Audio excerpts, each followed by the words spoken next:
오늘 우리에게 주신 하나님의 말씀은 신약성경 마태복음 9장 14절에서 17절까지의 말씀이 되겠습니다. 제가 가진 성경으로는 신약성경 13면에 기록되어 있습니다. 마태복음 9장 14절에서 17절까지의 말씀입니다. 이 기록된 계시의 말씀을 봉독하는 중에 살아계신 하나님의 음성을 모두 다 함께 들으실 수 있기를 바랍니다. 하나님의 말씀입니다. 그때에 요한의 제자들이 예수께 나와 이르되 우리와 바리새인들은 금식하는데 어찌하여 당신의 제자들은 금식하지 아니하시나이까? 예수께서 그들에게 이르시되 혼인집 손님들이 신랑과 함께 있을 동안에 슬퍼할 수 있느냐? 그러나 신랑을 빼앗길 날이 이르리니 그때에는 금식할 것이니라. 생배 조각을 낡은 옷에 붙이는 자가 없나니 이는 기운 것이 그 옷을 당기어 헤어짐이 더하게 되며 새 포도주를 낡은 가죽 부대에 넣지 아니하나니 그렇게 하면 부대가 터져 포도주도 쏟아지고 부대도 버리게 됨이라. 새 포도주는 새 부대에 넣어야 둘이 다 보존되느니라. 아멘. 교훈적인 우화를 하나 소개하겠습니다. 옛날 한 마을에 뱀이 살고 있었습니다. 이 뱀은 늘 자기 껍질이 반짝거리고 단단하다며 자랑을 했고 껍질이 벗겨지려 할 때마다 억지로 붙잡아 감쌌습니다. 결국 이 뱀은 더 자라지 못했고 더 이상 먹이를 사냥할 수도 없었습니다. 이 모습을 본 다른 뱀들이 말합니다. 왜 너는 허물을 벗지 않느냐? 허물을 벗겨야 내가 자라날 수 있고 사냥도 할 수 있다. 그 뱀은 말합니다. 나는 지금 이 모습이 너무도 익숙하고 자랑스러워. 이걸 결코 잃고 싶지 않아. 결국 이 뱀은 쇠약해져서 죽고 말았습니다. 변화란 더 씌우는 것이 아니라 벗겨내는 것이라는 것을 깨우쳐주는 이야기입니다. 저명한 독일 신학자이며 순교자인 디트리 보네퍼 목사님은 히틀러 암살을 모의했다는 혐의로 감옥에 갇히게 됩니다. 그는 기독교 신앙과 독일 국가주의가 결합된 시대 속에서 진짜 믿음을 지키기 위해 삶의 모든 안정을 내려놓은 분입니다. 그는 미국에서 안정되게 살다가 독일에 전쟁이 일어났음을 알고 독일로 즉시 귀국해서 순교하게 됩니다. 그가 감옥에서 이런 글을 남깁니다. 하나님은 인간의 안전지대를 파괴하신다. 그분의 사랑은 위험한 요청을 담고 있다. 우리는 그 부르심을 따르기 위해 반드시 익숙함과 결별해야 한다. 깊이 생각해 보시기 바랍니다. 성도 여러분, 거듭난 그리스도인은 예수 그리스도의 사람으로 변화되었다는 것을 의미합니다.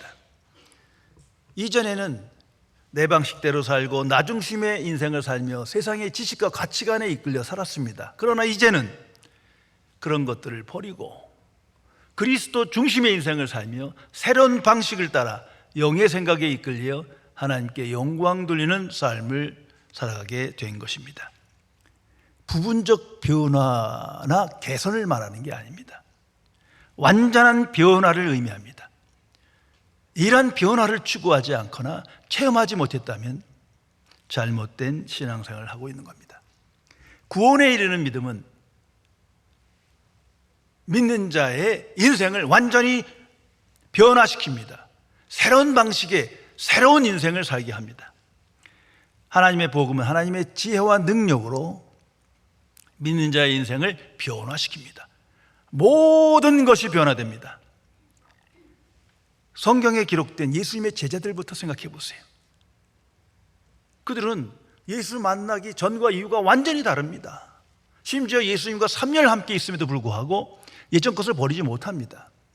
그러나 십자가와 부활을 체험하고 성령의 역사를 인식하고 성령을 받은 후에는 완전히 다른 차원의 다른 의미의 인생을 살아가게 됩니다. 또한 초대교회 교인도 동일했습니다. 평범한 사람들이지만 예수 믿고 구원받은 다음엔 믿음의 생각이 이끌려 이전의 인생으로 돌아갈 수가 없었어요. 다른 차원의 새 사람의 인생을 살게 됩니다. 그 기록들이 신약 성경이요, 특별히 서신서입니다. 그리스의 철학자 헤라클레이토스는 판타레이를 선언합니다. 세상의 모든 것이 변한다는 겁니다. 이게 우주적 진리이기도 합니다. 변화를 우주의 가장 본질적인 원리로 선언하고 강조했습니다. 그의 명언입니다. 똑같은 강물에 발을 2번 담글 수 없다. 강물은 어제의 그 물이 아니다. 물은 흐르고 계속 변화되기 때문입니다. 성도 여러분, 세상 속에서의 인생은 항상 변화의 연속입니다. 왜 그렇습니까? 세상의 모든 것들이 변화되기 때문이에요. 그 변화를 수용하지 못하면 세상에서조차 적응할 수 없게 됩니다. 많은 사람들이 성공을 지향합니다. 세상에서의 성공입니다. 그러므로 변화되는 세상에 발을 맞추고 수용해야 성공할 수 있는 것이에요. 21세기는 디지털 시대가 열렸습니다. 급속하게 변화됩니다. 더욱이 이미 시작되었어요. 인공지능의 시대예요. 인공지능을 가진 로봇과 함께 살아야 돼요. 이 변화에 익숙하지 않으면, 이 변화를 거부하면 바르게 살 수가 없어요. 절대 성공할 수 없습니다. 심지어 살기조차 힘들 겁니다. 그러면 어떻게 변화한 것이 옳은 것입니까? 성경은 보편적인 2가지 방식을 우리에게 명료하게 제시해 줍니다. 첫째는 옛 것을 버려야 돼요. 고정관념, 옛 것과 단절해야 돼요. 그리고 2번째는 새 것을 취해야 합니다. 새로운 방식을 수용해야 새롭게 변화됩니다. 그런데 이 일이 오직 믿음으로 주여 믿습니다 한다고 저절로 되는 게 아니에요. 단순간에 되지도 않습니다. 이미 경험하시면서 살아갑니다. 이 변화를 위해서는 많은 시간과 열정과 집중이 필요합니다. 근본적으로 우리가 생각해야 될 것은 모든 인간의 본성은 변화하길 싫어해요. 나이가 들수록 점점 변화되길 싫어해요. 그냥 이대로 살다 죽었으면 좋겠어요. 그런데 세상이 그렇지 못해요. 사람들이 그렇지 않아요. 함께 변화되어야 인생을 바르게 살아갈 수 있습니다. 그러기 위해서는 항상 생각의 변화가 먼저입니다. 이것부터 시작하세요. 생각이 변해야 됩니다. 지식이 변하지 않으면 변화를 수용할 수가 없어요. 그리고 생각한 대로 한 걸음씩 한 걸음씩 실천하며 살아갈 때 습관이 변화됩니다. 결국 습관이 변화될 때까지 지속되어야 새로운 방식의 인생을 살아가게 됩니다. 이걸 깊이 생각해야 할 것입니다. 오늘 성경 말씀에 오직 새 포도주는 새 부대에 넣으니라는 예수님의 말씀, 예수님의 잠언이 기록되어 있습니다. 이 말씀을 항상 묵상하며 오늘을 살아가시기 바랍니다. 특별히 저는 이 말씀을 무척 소중히 여기며 사랑합니다. 목회를 시작할 때 무엇이 하나님의 뜻인가? 이 세상 방식, 세상에 있는 기독교의 방식, 이거 말고 정말 하나님의 뜻이 무엇인가? 어떤 방식으로 가는 것이 진정한 목회자의 길이며 또한 그리스도의 몸된 교회냐? 고민할 수밖에 없었고 계속 질문했습니다. 그리고 이 말씀 안에서 그 답을 찾고 오늘을 살아가게 됩니다. 핵심 메시지는 완전한 변화, 새로운 변화입니다. 그리고 강조점은 뉴, 새롭다는 거예요. 새 포도주, 새 부대입니다. 부분적인 변화도 아니에요. 옛것을 의미하는 것이 아닙니다. 새 포도주는 예수 그리스도를 의미합니다. 그러므로 예수 그리스도를 믿는다는 것은 세상의 구세주요 구주로 믿고 영접했다는 것은 새로운 변화의 삶이 요구되는 거예요. 새로운 부대, 즉 새로운 방식으로 살아야 그리스도가 내 안에 주가 되시며 그는 주의 지혜와 능력을 체험하며 진정으로 변화된 인생을 살아가게 되는 것입니다. 오늘 본문의 상황은 금식 논쟁입니다. 이 금식이라는 건 모든 종교에서 중요하게 다루는 덕목이에요. 선지자 요한의 제자와 바리새인들이 당시에 항상 금식을 하는데 이렇게 보니까 예수님의 제자들은 전혀 하지 않는 거예요. 이게 논쟁이 됩니다. 그러나 실제로는 예수님의 제자를 비난하는 것뿐만 아니라 예수님을 비난하고 있는 거예요. 예수님은 공생의 시작 전에 성령 충만하여 마귀의 시험을 받으러 광야에서 40일 금식 기도하셨지만 그 이후에는 단 한 번도 한 적이 없어요. 그러니까 제자들도 안 하는 거예요. 본 적이 없어. 그런데 유대인들은, 유대 종교는 이 금식이 굉장히 중요한 거예요. 성경 전체를 보면 가장 중요한 율법주의의 첫째가 할례요, 둘째가 금식입니다. 이 참 중요하게 다뤘어요. 그래서 바리새인들은 일주일에 2번씩 했어요. 월요일, 목요일. 그것도 개인을 위해서가 아닙니다. 나라와 민족을 위하여. 일주일에 2번씩 금식. 이쯤 되면 상당히 경건하고 의로운 자로 보일 거예요. 우린 바리새인의 의를 성경적으로 비난하지만 그들의 삶은 참으로 경건지향적인 거예요. 다시 말해서 의롭게 되기 위하여, 경건을 위하여 이 금식은 절대적으로 필요한 거예요. 그러니 누군가 금식하지 않아요. 그러면 의롭지 못한 자예요. 나라와 민족을 사랑하는 사람이 아니에요. 경건하지 않은 사람이에요. 이런 결론이 나타나는 겁니다. 그래서 금식은 하나님의 뜻이다 라고 정하고 가르치며 자기들이 선수 모범을 보였어요. 그러나 복음은 무엇을 하고 선언합니까? 그런 게 아니야. 의를 얻으려면, 경건하게 지려면 오직 믿음으로, 이것뿐이에요. 오직 그리스도를 믿음으로, 그리스도와 함께함으로. 이것이 최종 결론이에요. 금식은 아무것도 아닌 거예요. 실제 금식이라는 자체는 뭐 건강을 위해 약간의 필요하고 정신 수양을 해 약간 유익이 될지 모르지만 금식 자체는 인간이 만든 제도예요. 십계명에 나타나는 것도 아니에요.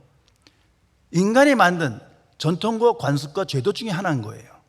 그런데 그걸 지킴으로 인간의 행위로 의로워지고 경건해지고 이게 하나님께 영광 돌리는 일이다. 착각이죠. 모순인 거예요. 모든 종교에 이런 전통제도 관습이 있고 금식이 중요하게 가르쳐집니다. 기독교도 마찬가지예요. 장로교, 감리교, 성결교 각 교단마다 새로운 전통과 관습과 제도를 만들고 오랫동안 지키며 그 안에 금식을 굉장히 중요한 덕목으로 합니다. 그래서 어떤 사람이 아주 중요한 일을 하고 하나님의 일을 열심히 할 때 안 보여서 전화 걸어보면 나 금식 중이야. 그때 보면 굉장한 것 같이 보이지만 오늘 말씀 생각하세요. 그래 많이 해라. 배고프겠다. 그건 끝이요. 아니 이거를 해야 경건하고 이런 거 아니라니까요. 근데 이걸 깨기가 어려워요. 이 고정 개념을 깨기가 어려운 거예요. 그 예수님이 그들에게 말씀합니다. 새 포도주는 새 부대에 넣느니라. 그러면서 혼인잔치 비유 얘기를 들으세요. 아니 혼인잔치를 하고 신랑과 함께 있는데 금식하는 사람이 어딨냐. 함께 즐거워하고 먹고 마셔야 되는 거 아니냐. 다시 말해서 살아계신 그리스도가 함께 하시고 세상의 구세주여 구주가 함께 하시는데 무슨 금식이야. 필요 없다. 그런 인간에 만든 전통제도 관습 그런 게 필요 없는 거다. 지금 그 말씀을 하고 계십니다. 그러니 하루 일주일에 2번씩 금식하고 나라와 민족을 위해 금식하고 개인의 경건과 의를 위해 금식하는 사람들이 완전 뒤집어지는 거죠. 계속 이런 일이 부딪혀서 예수님 죽여버리는 거예요. 성경은 그것을 기록하고 있습니다. 충격적인 선언입니다. 왜 그렇습니까? 예수님께는 하나님의 복음은 창조적인 단절과 파괴가 있는 거예요. 그래야 새로운 방식을 따라 새로운 인생을 살아갈 수 있는 거예요. 예수 믿는다는 건 세상의 모든 기존의 가치관, 인생관, 진리관을 깨트려야 합니다. 고정 개념을 깨트려야 돼. 그것을 뭐 문화니 무슨 상식이냐 하면서 끌고 가면 결국 잘못된 신앙생활을 하게 됩니다. 죄송합니다만 예수소망 교인들은 이 본문을 깊이 생각해야 합니다. 왜냐하면 이 교회를 시작할 때 정말 그리스도의 몸된 교회가 되는 방식이 뭘까? 그냥 추상적인 게 말고 정말 교회는 복음과 성령의 역사로만 되어지는 건데 거듭남의 역사가 있어야 교회가 교회되는데 그것을 방해하는 게 뭘까? 이걸 없애야 되는 거거든요. 전 장로교에서 자랐고 또 장로교 목사 안수를 받았으니까 장로교 안에서 많이 생각하게 됐어요. 많은 신앙서적도 있고 또 여쭤도 봤는데 이거 아세요?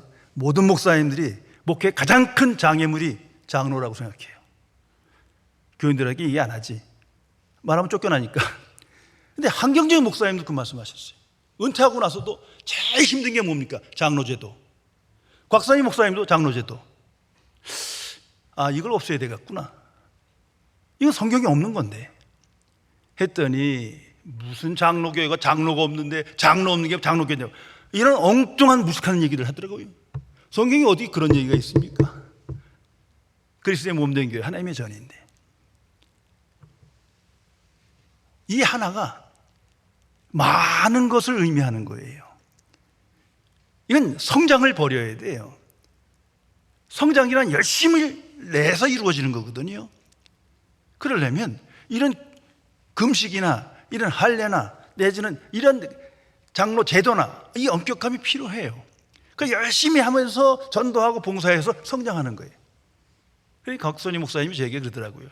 그러면 성장이 안 될 텐데 곽 목사 그래서 하는 게 어때? 그러니까 본인이 장로 제도를 만드셨으니까. 근데 그 교회를 보니까 계속 힘들어하시고 마지막에 은퇴하시고 맨날 싸우더라고요. 교인들의 문제가 아니에요. 장로 제도의 문제예요. 그래서 안 되겠는데요. 그게 조합에만 좀 하겠지만 그런 게 한 번도 본 적이 없습니다. 그리고 성경이 새 포도주는 새 부대 이게 답인데 아무리 불편해도 이게 옳습니다 하고 가니까 그때부터 지금까지 장로 없는 장로교회 얼마나 제가 비난받고 오해를 받는지 몰라요. 그러나 그때마다 저는 이 말씀 생각해요. 새 포도주는 새 부대 알아서 생각하라고. 어릴 적부터 사슬에 묶여 자란 어린 코끼리가 있었어요. 근데 이 작은 말뚝에 매여서 그 주위를 떠나지 못합니다. 그런데 커서도 도망가지 않아요. 왜냐하면 나는 여기까지밖에 못 가. 이 기억이 코끼리에게 현실이 되었기 때문입니다. 다 자란 코끼리는 이미 말뚝을 뽑을 힘이 있어요. 그런데 전혀 그럴 의도도 없고 생각도 못해요. 문제는 힘이 아니라 기억에 묶인 사고방식이라는 겁니다. 고정관념이란 과거의 실패가 미래의 가능성을 막는 기억의 족쇄입니다. 성도 여러분, 복음은 그 족쇄를 끊는 능력입니다. 그래야 새로운 인생을 살아갈 수 있어요. 오직 믿음으로 오직 주여 한다고 새로운 인생 못 살아갑니다.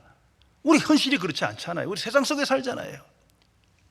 새로운 방식을 따라 살아갈 때 복음의 능력, 지혜를 체험하며 새로운 인생을 살아가게 됩니다. 오랫동안 신앙생활 하면서 성경 공부하고 전도도 하고 봉사도 하는데 인격적 변화, 새로운 변화가 체험되지 않고 새로운 인생을 살지 못한 사람이 너무나 많습니다. 대다수가 그러려고 생각을 해요. 문제가 뭡니까? 원인을 분명히 알아야 치유될 수 있어요. 원인을 모르면 질병도 치유를 못해요. 바르게 진단돼야 바른 처방이 있어 치유될 수 있는 겁니다. 성경은 세 가지를 말합니다. 첫째가 새 포도주인 예수 그리스도를 아는 지식에 충만함에 이르지 못했기 때문이에요. 그래서 예수 그리스도가 누구신지 무슨 일을 하는지 명확하게 알지를 못해요. 그러나 성경을 보면 예수님이 문자적으로 나오는 건 그 몇십 페이지 되지도 않아요. 많아봐야 신약 성경이에요. 그런데도 애매모호하게 예수님을 인식하게 됩니다. 그러면 잘못된 신앙생활을 하게 돼요. 믿음이 변질돼요. 그러다 보면 이런 증상이 나타납니다. 내가 예수님께 맞춰 살아야 되는데 거꾸로 예수님이 나에게 맞춰줘야 되는 거예요. 그래서 무슨 일이 잘 되면 예수님께 감사하고 무슨 일이 안 되면 예수님께 원망하고, 꼭 이 나라를 보면 어찌 때 보면 예수님은 좌파기도 하고 우파기도 해. 아니 자기네 상황에서 자꾸 예수님을 인식하기 때문이에요. 이거 얼마나 잘못된 신앙생활입니까? 결국 자신의 세계관, 가치관, 인생관 여기다가 예수님을 축소시키는 거예요. 이게 얼마나 불신앙입니까? 결국 예수님을 나의 구주라 말하지만 그건 추상적인 거예요. 결코 구주가 되지 못하는 거죠. 이건 불신앙이에요. 이러한 믿음 생활은 새로운 변화를 체험할 수 없다는 사실을 알아야 합니다. 또 다른 이유는 이미 옛 것들, 그 오래된 전통과 제도, 관습을 인간이 만든 걸 알면서도 생각을 안 해. 그래서 단절하지 못하고 파괴하지 못합니다. 너무 익숙하기 때문이에요. 예수님 말씀합니다. 새 포도주를 낡은 가죽 부대에 넣으면 보존되지 않느니라. 다 망쳐요. 예수 그리스도도 추상화되고 축소되고 마는 거예요. 또한 또 다른 이유는 새로운 방식들, 하나님의 뜻에 합한 인생의 방식들, 거기에 대해 무지하고 수용하지 않았기 때문입니다. 자, 예수님 나는 길이요 진리요 생명이다 말씀하십니다. 그러면 오직 주만 바라본다면 그 길을 따라가야 되고 그 생명의 삶을 살아야 되고 그 진리 안에 거해야 돼요. 그런데 오직 주여 예수 그리스도에 하면서 길은 내 마음대로, 진리는 그냥 깨달은 용으로 실천하지도 않아요. 이렇게 되면 변화가 될 수가 없지요. 잘못된 방식의 인생입니다. 원점으로 돌아가세요. 우리가 어떻게 해야 죄사함을 얻습니까? 죄사함의 은총을 누립니까? 오직 믿음으로, 십자가의 복음은 믿음으로, 그 외에 없어요. 어떻게 해야 하나님의 의를 얻습니까? 그 의로부터 자유한 인생을 살아갑니까? 오직 믿음으로, 그 외에 다른 길 없어요. 인간의 열심과 행위와 금식과 할례와 율법 지킴과 아무 소용없어요. 사람의 눈에는 그것이 귀하게 보일지 모르지만 영적인 삶이 아닌 거예요. 그렇게 하루하루 가다 보면 스스로 예수님과 멀어지는 거예요. 그 대표적인 사람들이 유대 종교의 사람들이요, 바리새인입니다. 무엇에 대한 믿음입니까? 삼위일체 하나님이에요. 하나님, 예수님, 성령님, 유일한 믿음의 대상이에요. 그리고 그분의 은혜와 사랑을 믿는 거예요. 그러므로 예수 그리스도를 믿는다는 것은 예수님의 방식, 하나님의 방식을 따라 살아가야 그리스도의 영광과 지혜와 능력을 체험하게 되지, 내 방식대로, 옛날 살던 방식대로 살아가면 아무 의미가 없어요. 또한 은혜와 사랑, 이것이 중심이 돼야 돼. 모든 것이 은혜 중심이에요. 은혜를 베푸고 은혜를 증거하고 사랑을 증거하고 사랑하며, 이게 그리스도인의 삶의 방식이거든요. 그런데 이걸 다 추상적으로 여겨요. 딱 주일날만 필요한 거야. 월요일부터 별로 필요한 것 같지 않아. 이쯤 되면 잘못된 신앙을 하게 됩니다. 깊이 생각해야 합니다. 이 강남에서 오래전부터 들려오는 우스갯소리가 있어요. 그 권사님들, 예수 잘 믿는 봉사자들, 권사님들, 그들의 진짜 신앙을 알아보려면 자녀 결혼시킬 때 보면 안다고 하는 말이 있어요. 그게 정말 정답이에요. 평소에는 다 봉사를 많이 하세요. 활동도 많이 하세요. 많이 위로하고 기도도 많이 하고 성경 공부하는데 자녀 결혼할 때 보면 완전 딴 사람 되는 사람이 굉장히 많습니다. 그 자녀들을 통해서 이렇게 알아보고 들려온 얘기 이거예요. 야, 거듭난 그리스도이냐, 신앙생활을 하느냐, 구원받았느냐, 정말 너희들 사랑하느냐, 이게 질문에 닿아야 되는데 이건 별로 묻지도 않아요. 야, 학교 어디 나왔니? 직업이 뭐냐? 그건 연봉이 얼마나 똑같은 얘기예요. 더 웃기는 건 지금 어디 사냐, 이게 무슨 얘기예요? 집안 그 부모의 재산이 어느 정도냐 지금 측정하고 있는 거예요. 나름대로 다. 여기서 끝나지 않습니다. 사주 보러 가요. 농담이 아니에요. 안 들켜서 그렇지 많아요. 점집에 가서 기리를 받아. 그래서 딱 이날 결혼해야 돼. 그러면서 스스로 말합니다. 이게 모든 게 문화생활이야. 이 정도는 상식이지. 정말 그렇습니까? 새 포도주는 새 부대.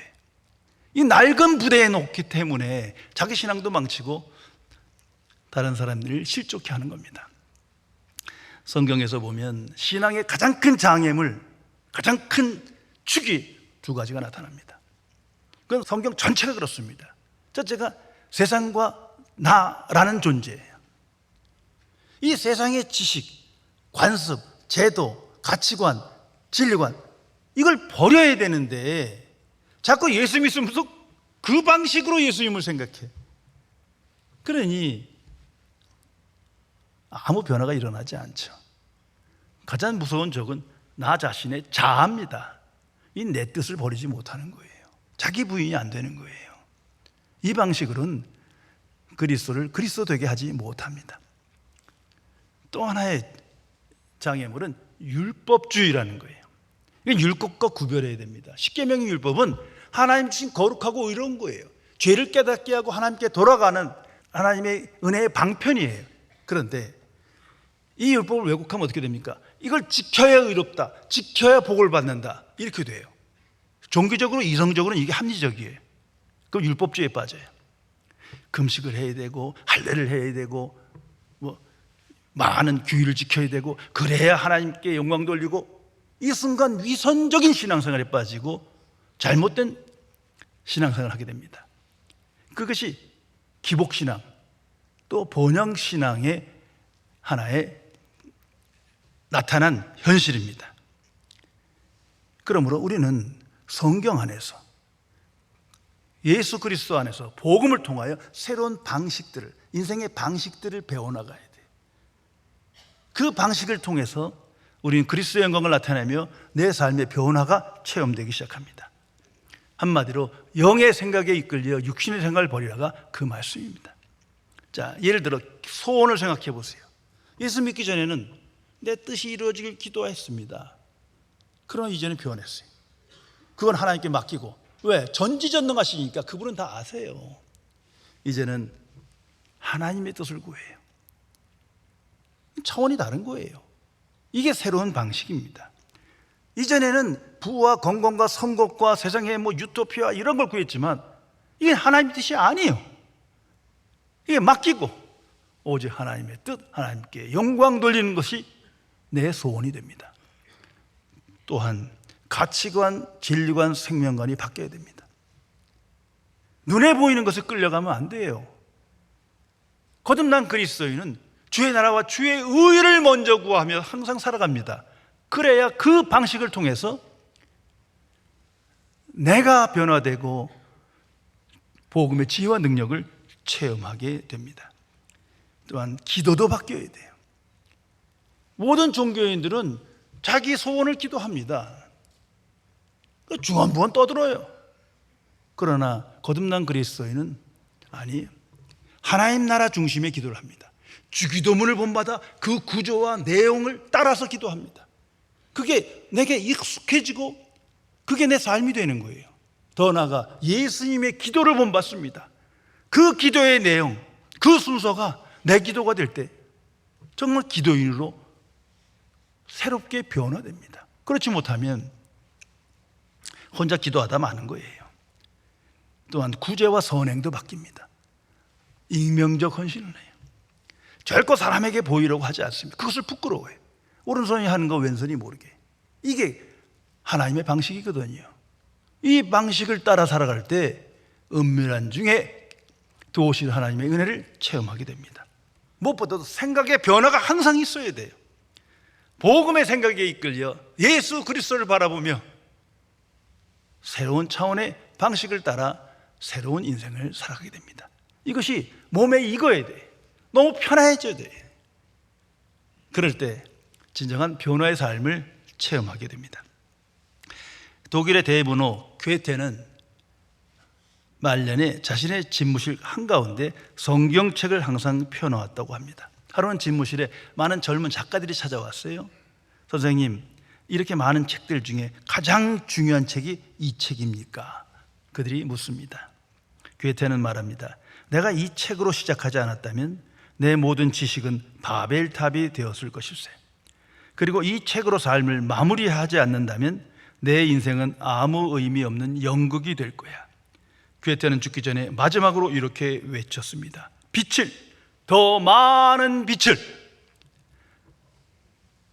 거듭난 그리스도인은 오직 예수 그리스도 안에서 복음의 빛을 따라 오늘을 살아갑니다. 복음의 생각에 방식에 이끌려 오늘 살아갈 때 복음의 지혜와 능력을 체험하게 됩니다. 성도 여러분, 위대한 사도 바울을 한번 생각하세요. 그는 핍박자의 살인자입니다. 그러나 예수 믿고 완전히 새로워져 순교자가 됩니다. 이제 그의 삶을 그는 빌립보서 3장에서 고백합니다. 예수 믿기 이전에 지식과 가문과 명예와 권세, 이 모든 자랑과 유익을 이제는 배설물로 여겼다, 오물로 여겼다는 거예요. 해로 여겼다. 유익이 아니라 이건 예수님과 나 사이의 장애물이다. 낡은 가죽 부대인 거예요. 그리고 옛것을 버리고 새 사람의 인생을 살아가게 됩니다. 그러기에 그리스도인은 항상 성령께 삶을 의탁해야 합니다. 성령께서 이 사실을 깨우쳐 주시고 이 말씀이 기억나게 하실 겁니다. 새 포도주는 새 부대에 넣느니라. 그리스도 안에서 새로운 방식들을 배우며 그 생각에 이끌려 새로운 습관을 가지며 하나님께 영광 돌리는 삶을 살아가는 중에 내 안에서 놀라운 변화가 체험됩니다. 오직 은혜, 오직 믿음의 방식으로 나를 이기고 세상을 이기어 하나님께 영광 돌리는 승리의 삶을 살아가야 할 것입니다. 기도하시겠습니다. 창조주이시며 거룩하신 하나님 아버지,